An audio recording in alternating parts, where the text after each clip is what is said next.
we have to be, careful and respect the authenticity of the universe. And in many regards, what's already been created gives us a lot to work with. But we've also been able to have fun adding to it. And I think the biggest advantage that this game gets, because it's Gearbox software building it, is we're not settling.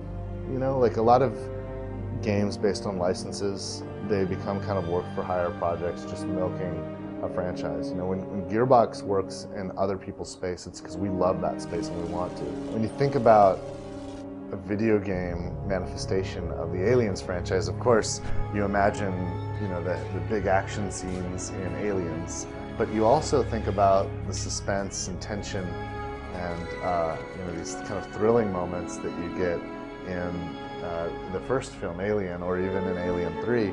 And one of the neat advantages we have in the video game is that we're not kind of confined to this 90-minute single-themed kind of storytelling presentation. We get to kind of navigate through a number of different types of tension and pacing, and we get to play with that suspense, and then we get to transition into action and kind of mingle around those areas and play with what your expectations are as you go through it. But it's kind of fun, to be able to kind of do those scares and those suspense moments and have them kind of result in different points that break the tension. You break the tension in different ways, and sometimes you condition the customer, the player, with a certain pattern, and then you tweak the pattern with a surprise, and it's a lot of fun to do that. And that's, I think, one of the joys of being a designer, is trying to get into the headspace of a player and manipulate that for the purposes of entertainment, for the purposes of generating feelings. Before there was any business done, the very first thing that happened was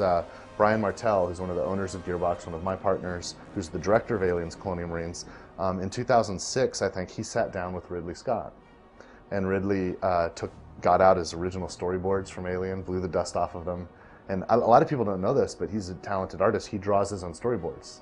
So Ridley Scott drew all these storyboards, and he's flipping through this storyboard book that he hasn't probably looked at in 15 years, with Brian. And they're talking about the universe, and Brian's getting the secrets of the space jockey and all this stuff. And Brian's thinking about how to scratch an itch that he's always had about the fantasy we wished we could have experienced that takes place after Aliens. And we never really got that itch scratch.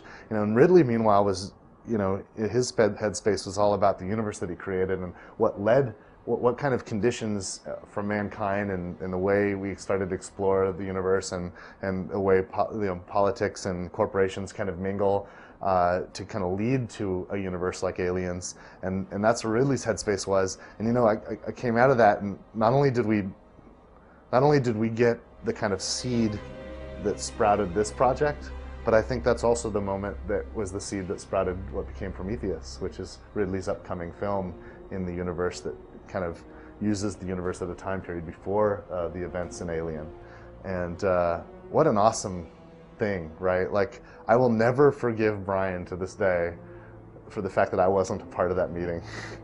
One of the exciting things about Aliens Colonial Marines is it's this awesome, narrative campaign that you can play alone or cooperatively, but there's also the promise that we have in the franchise of the competitive game. The thrill of endless battles of, Colonial Marines versus these xenomorphs, and the idea that as a human player, I can get online and I can actually become a xenomorph on that enemy team and play as the xenomorphs. And this is really thrilling. The asymmetrical gameplay is really cool, and we don't get a lot of examples of asymmetrical gameplay with AAA shooters. Usually there's a single enemy that is really equal to the friendly team. If you play a Call of Duty, they're humans. There's a single enemy type. Then everybody's using the same weapons and has basically the same skill development in terms of the competitive balance and the real equal kind of competitive balance. But with Xenos and Colonial Marines, they're totally different. I mean, the Xenos, you play them from the third-person point of view.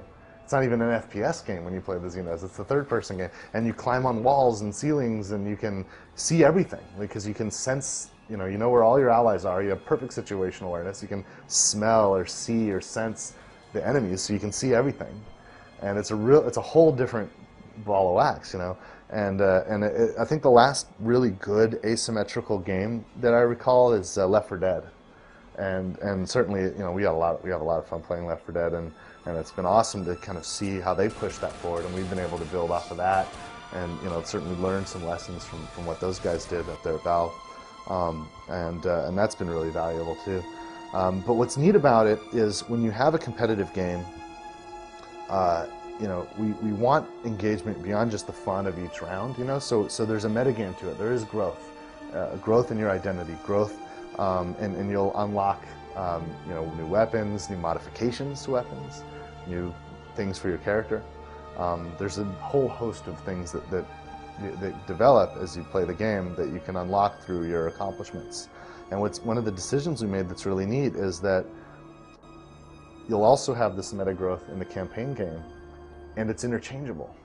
So if you want to consume the campaign game first, you're not losing time in your growth path in the competitive game. And if you play a lot of time in the competitive game, you'll actually have some growth that'll kind of work as an advantage for you when you consume the narrative game, the campaign game. And this is a really cool decision to make the meta game kind of mingle between the competitive and the campaign game, because now you don't have to feel like you're losing any time in your growth. Everything you're doing contributes to the chance of growth and moving forward.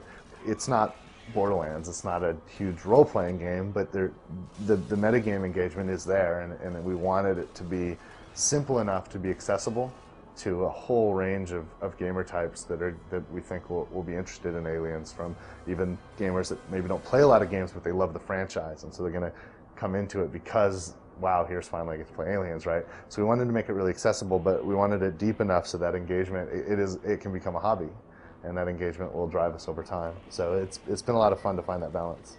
Nintendo's Wii U is going to come out soon, and we're really excited about this platform because when we got briefed on it, and you know, I got to play with it and I got my hands on the controls, it's like, wow, this is the best controller I've ever had from Nintendo for a hardcore first-person shooter.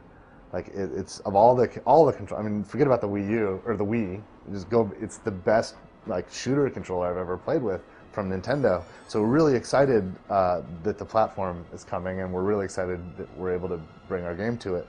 The Wii U is a next-generation system. It is coming now. It isn't even out yet, and we've had our 360s and our PS3s for a while. So it's natural that it's a very powerful system. Now, it's up to Nintendo to talk about their system, and they haven't revealed all of their details yet. But so far, we've been thrilled with it, and it's pretty clear to us that the best-looking console version of Aliens: Colonial Marines is going to be on the Wii U. Having said that, we wanted to be careful. We don't want to have completely different games, right? It is the game experience, the campaign, the competitive game. It is the same game on each platform. So if you love the 360, you don't have to worry. Like you're fine. You're going to get the game experience that's on the PS3 and on the Wii U. If you love your PS3, you're getting the full game experience. Now the Wii U is a more powerful machine, so if you're one of those early adopter types and you've got the disposable income to buy a new console right now, you know, maybe that's something you want to look at for this game. It does have the added advantage of this new controller, which has a touchscreen built into it, and that gives us some interface options that just don't exist, that just aren't possible on the other platforms. Like the most obvious one, of course, is a motion tracker. So like I'm playing the game and maybe I'm going through one of those suspenseful kind of sections, and all of a sudden,